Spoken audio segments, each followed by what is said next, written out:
cânceres da mulher são os tumores femininos que a gente fala. Então, dentre os tumores femininos, tem o câncer de mama, que é o mais comum, seguido, em termos de mais frequência, do câncer do endométrio, que é aquela camada interna do útero, também chamado de câncer do útero, o câncer do colo do útero e o menos comum também, o câncer de ovário. Então, os sintomas mais comuns são, especialmente do câncer de mama, quando ele cresceu e ele virou um nódulo palpável, um carocinho palpável na mama, e especialmente se a mulher é mais nova e tem menstruação e ela vê que aquele nódulo ele não muda, não oscila com a menstruação, ele está crescendo. Esse é um sintoma muito prevalente, a gente sabe assim, mais de 60% das mulheres acabam diagnosticando um câncer quando palpam, e é um sintoma emergencial de procurar ajuda. Na mama esse é o mais comum, porque na mama o resto seriam fazer os exames de rastreamento, que é a gente fazer exame sem nem estar sentindo nada para prevenir, para fazer um diagnóstico bem cedo. No colo do útero, da mesma maneira, existem exames preventivos, então um sintoma é uma doença um pouco mais avançada, geralmente um sangramento após a relação, ou uma dor no útero, ou mesmo uma alteração urinária, uma sensação de peso. O câncer do endométrio, que é do corpo do útero, o mais comum é ele acontecer depois que a mulher parou de ter menstruação, então na época que ela já está menopausada, e ele caracteriza por ele estar no útero e ser uma lesão nova, por lembrar uma menstruação, então como se tivesse voltado a menstruar. A gente chama isso de sangramento pós-menopausa. Se já estava menopausada, não tinha tido mais menstruação, voltar a ter um sangramento é um sinal de alarme, porque pode ter algo no corpo do útero que está dando esse sangramento.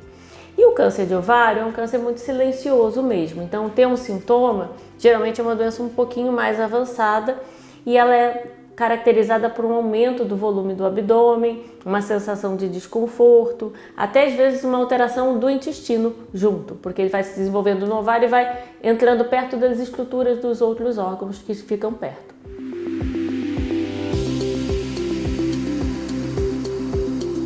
O câncer do colo do útero é o câncer clássico, né, o câncer tradicional que a gente consegue dizer que é realmente um câncer prevenível. Então, entre os tumores da mulher, o tumor que é realmente prevenível é o tumor do colo do útero.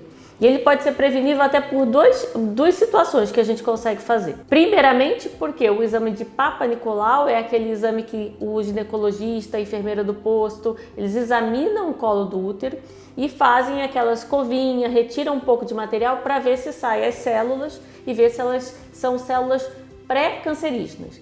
Então, realmente, o Papa Nicolau, ele consegue ver as alterações do colo do útero antes que se torne um tumor invasor no colo do útero. Por isso que a gente realmente reitera que é um tumor prevenível, porque você tem que começar a fazer o exame preventivo em torno de 25 anos de idade, e inicialmente anualmente, e qualquer alteração que vá ser detectada é algo ainda que pode ser curado, que pode ser retirado, que não são nem lesões que viraram câncer ainda. E o principal dele é que a maioria dos tumores de colo do útero são causados pela infecção do HPV. E a infecção do HPV, geralmente é transmitida por via sexual. Então, existe uma vacina que deve ser dada bem cedo, né, para as meninas e para os meninos. E o fato de ser dado bem cedo é justamente antes de ter qualquer atividade sexual, para que a vacina consiga já gerar uma resposta imunológica e previna que algum contato com o vírus do HPV se torne um tumor anos mais tarde do colo do útero da mulher.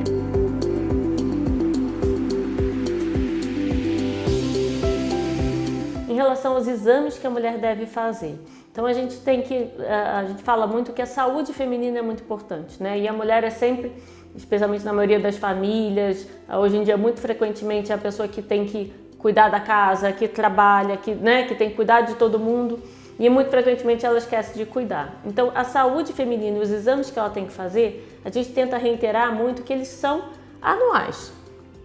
Então a mamografia para identificar cedo, fazer uma detecção precoce de um tumor de mama, ela é anual a partir dos 40 anos.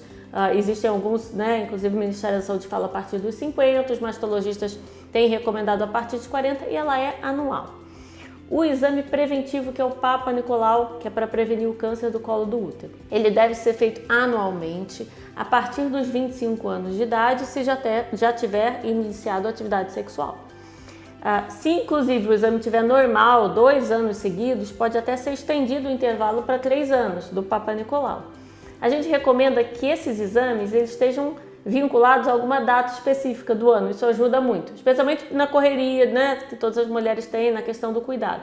Geralmente a gente fala para fazer no mês do aniversário, porque é algo que grava e é um momento de conscientização, de autoconhecimento, né, de saber, não, esse é o horário dos meus exames, o mês dos meus exames. Prestar muita atenção a alguma alteração de sangramento anormal no útero por causa do tumor de colo de útero e o mesmo do tumor de endométrio, né? Porque normalmente é um sangramento depois que já está na menopausa. E qualquer alteração que é importante, se achar que mudou o volume do abdômen, tem alguma dor diferente, é uma consciência que a mulher tem que ter da própria saúde e para buscar ajuda.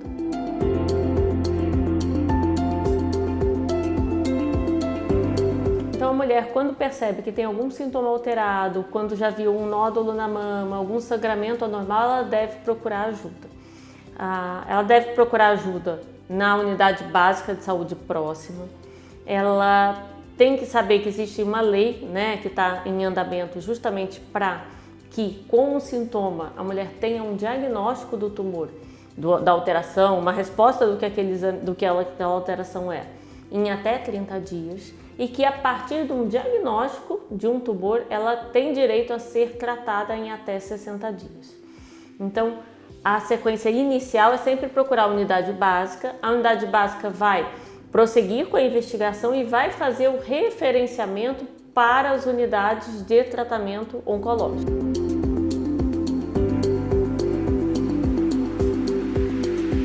Em relação à saúde, né, da mulher, a gente tem que reiterar aqui o cuidado com a alimentação, né? Então manter uma dieta regrada, com vegetais, frutas, sem excessos de gordura, tentando diminuir a quantidade de industrializados e de sal que se coloca na alimentação, é algo que diminui o risco de vários cânceres. Especialmente diminui o risco de desenvolver um câncer de mama e um câncer do corpo do útero, que é o do endométrio. A gente tem uma associação muito grande com o que a gente chama de MC, que é a relação da altura com o peso, e ela é absurdamente importante tanto para câncer de mama quanto especialmente para câncer do útero, de chegar a aumentar em 20 vezes, no caso de câncer do corpo do útero, a chance de desenvolver um câncer por causa da obesidade, né, do aumento do peso. A obesidade ela gera um aumento muito de hormônio, especialmente do hormônio do estrogênio, que realmente é um estímulo para a grande maioria dos tumores femininos, especialmente o do endométrio e o da mama. A atividade física, ela tende a diminuir para câncer de mama quase 30% a chance de desenvolver um câncer de mama. É claro que a gente entende que são riscos, né? Então assim, a gente tem que estar sempre dentro do programa de uma saúde adequada, entendendo que a atividade física que hoje em dia é descrita com pelo menos 3 a 4 vezes na semana, em torno de 3 a 4 horas. Então é algo que é atividade física mesmo, é fazer um exercício físico. A gente ser muito ativa, a gente ter um dia a dia corrido, lógico, é importante, mas ela não substitui uma atividade física, que é a caminhada marcada, uma academia, musculação, natação, que gostar, o que se sente bem. Mas é algo que é diferente da gente ser ativa, né? Então é marcar um horário para fazer atividade física e tem um impacto enorme, especialmente nesses tumores que a obesidade, a gordura corporal, ela é tão importante e tão fator de risco. O cigarro é um fator de risco para vários tumores femininos, especialmente o tumor de colo de útero. Ele também tem um impacto em outros tumores, não estritamente femininos, né, como tumor de garganta, pulmão, laringe, bexiga. Então o cigarro é um dos fatores de maior deletério, de maior risco para vários tumores. E uma coisa que a gente fala pouco, o abuso de álcool, né? Então o uso de mais de 3, 4 unidades de álcool por semana, ele é um fator de risco para câncer de mama, né? E o Brasil, de maneira geral, e as mulheres têm, ao longo dos últimos anos, aumentado muito o consumo de álcool e não se fala o quanto que para o câncer de mama ele é um fator de risco. Então, acho que são regulamentações que a gente precisa para uma diretriz de uma vida saudável, é algo que nos coloca em menos risco, né? Nos deixa mais saudável e tem um impacto muito importante para a mulher.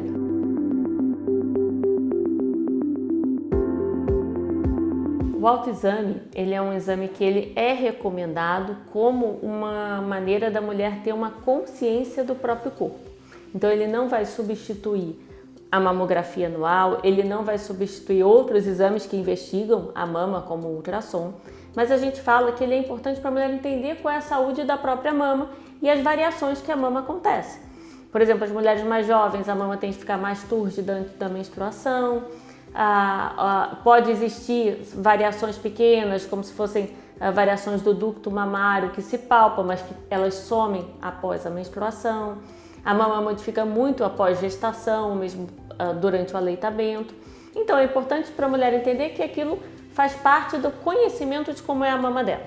Ele não substitui os exames. A mamografia deve ser feita anualmente a partir dos 40 anos e os ultrassons de mama devem ser feitos quando indicado pelo ginecologista por alguma alteração que esteja surgindo, especialmente em mulheres mais jovens. A gente considera que no Brasil quase metade das pacientes que têm câncer de mama tem menos do que 45 anos. Então, tem uma população muito jovem, mulheres jovens, que o principal é elas entenderem qual é a saúde da mama e identificarem lesões que estão surgindo e que não modificam e começaram a crescer, e aí ela procurar ajuda. Mas lembrar que é um conhecimento que a mulher tem que ter da mama, da sua saúde.